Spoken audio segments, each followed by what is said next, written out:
À la moitié de ce cycle, ce que je retiens, c'est que j'ai ouvert de nouvelles routes dans mon cerveau. C'est-à-dire que la population des auditeurs, la population des intervenants est tellement différente de mon quotidien que j'ai dû vraiment m'adapter à une nouvelle façon de faire, une nouvelle façon de penser. Une grande richesse de parcours diversifié, c'est ce que je suis venu rechercher en tout cas à l'Institut des hautes études par les sciences et la technologie. Une approche de l'intelligence collective. Ça se passe très bien, c'est très chargé, c'est très prenant intellectuellement, parce qu'on apprend énormément de choses, on découvre des choses qui...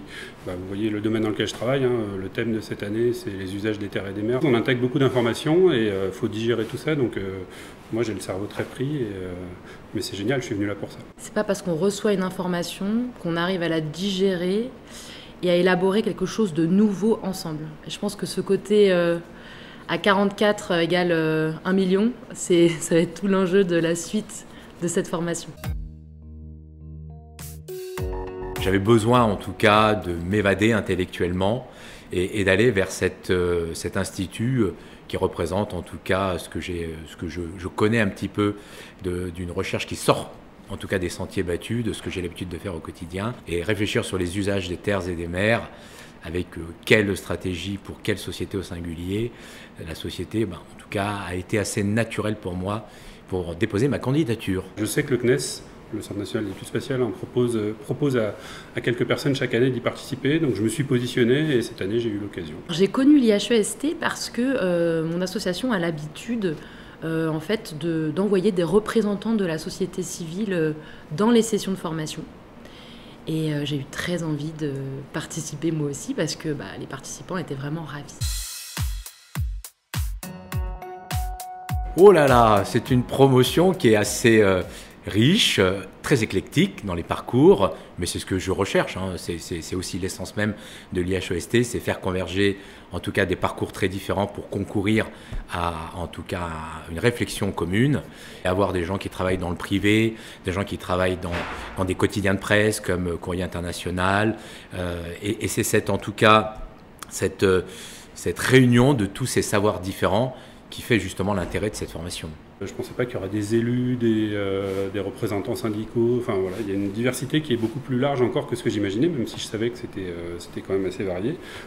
Et puis elle est très dynamique, très positive, je trouve. Les gens sont engagés, ils travaillent énormément. Je ne connaissais pas les autres, mais je la trouve très sincère.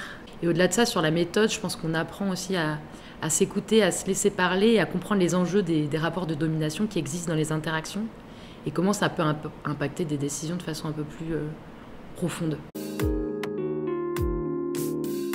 Alors les sessions de formation sont très cadrées, très organisées.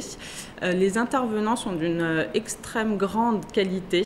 On a des temps de réflexion individuelle sur ce que ça provoque, sur ce qu'on a appris, sur ce qu'on a ressenti et ce qu'on souhaite garder de cette intervention. Et après, il y a un gros travail de questions. Et on se rend compte qu'on peut poser des questions directement à chaud. Et puis, on peut avoir des questions qu'on prépare en groupe. Et on provoque une sorte d'élaboration en direct de l'intervenant sur nos enjeux. Et là, on arrive à quelque chose de plus profond. On travaille en groupe également. On essaie de mettre en place de l'intelligence collective pour construire à la fin un document qu'on va aller présenter à l'Assemblée nationale, je crois. Et donc voilà, c'est une articulation entre l'apprentissage et la construction collective. Alors ces voyages, l'avantage déjà, c'est qu'on est tous ensemble. En fait, on dort ensemble, on mange ensemble. On est accompagné par des personnes qui ont une vraie connaissance du territoire, au sens économique, social, anthropologique. Et ça, c'est très puissant. Et puis, on a la chance de visiter ces territoires, on va dire, à différents niveaux. Le niveau très opérationnel de la question agricole, industrielle ou de la terre, de l'eau. Un sujet plus intermédiaire sur la façon dont la société fonctionne, dont les institutions s'organisent, et puis aussi politique, parce qu'on a la chance d'aller voir des décideurs sur place et de discuter vraiment de façon directe sur leurs enjeux et leurs difficultés. Et ça, c'est très fort. C'est très intéressant parce que c'est un regard un petit peu sur ce qu'on appelle en fait des études comparatives. Et ça nous permet de remettre en perspective la position française, en tout cas vis-à-vis du premier voyage que l'on a effectué aux Pays-Bas. Ça nous a permis de voir aussi une culture qui est différente de la culture française, un regard sur les sciences et l'usage des sciences dans les décisions publiques qui est différent. Donc c'était très intéressant et ça a permis de prendre encore un peu plus de recul par rapport à nos problématiques. Pour ma part, l'atout, c'est la diversité. Donc la diversité des profils, la diversité des intervenants. Beaucoup de rencontres, la création de réseaux avec des gens de différents milieux, et puis de l'information, beaucoup d'informations, et la capacité d'aller chercher encore plus d'informations par des liens, des contacts, de la bibliographie, un réseau également de l'IHEST qui nous permet d'avoir accès à tous les auditeurs des années précédentes, et donc d'aller chercher de l'information si on veut. Les atouts, c'est que dans une vie professionnelle, c'est rare de pouvoir vraiment se poser de façon un peu longitudinale sur un sujet. Là, on a 1 an, c'est 1 semaine par mois et on n'a pas assez l'habitude de faire ça, surtout avec des personnes qui ne sont pas de nos environnements professionnels, économiques et sociaux. En fait, c'est rare. Je pense qu'à part dans une convention citoyenne, ça n'arrive pas. Et là, on est vraiment dans des conditions d'organisation qui sont extraordinaires parce qu'il y a il y a une habitude de 20 ans en fait, à organiser, il y a un réseau extraordinaire d'intervenants, et puis il y a vraiment le choix de participants de grande qualité. Donc c'est vraiment un temps suspendu et très important pour changer nos rapports au monde.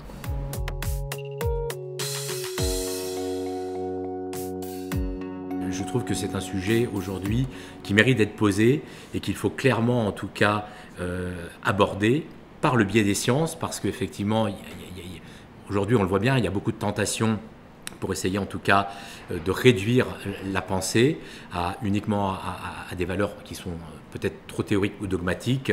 Et je pense qu'avoir des faits concrets avec des diagnostics, des évaluations, des impacts et surtout une prise de conscience qu'aujourd'hui, malgré toute cette évolution qui est très instable au niveau mondial, la place en tout cas de la France ou de chaque pays doit être en tout cas affirmée pour concourir à un objectif comme on l'a vu sur la transition écologique, sur plein d'objectifs qui ne pourront être résolus que par une prise de conscience mondiale, mais toujours avec une souveraineté à l'échelle nationale. On a vraiment besoin que des personnes de qualité s'engagent dans des réflexions, mais aussi dans des transformations ensemble et dans leurs organisations respectives.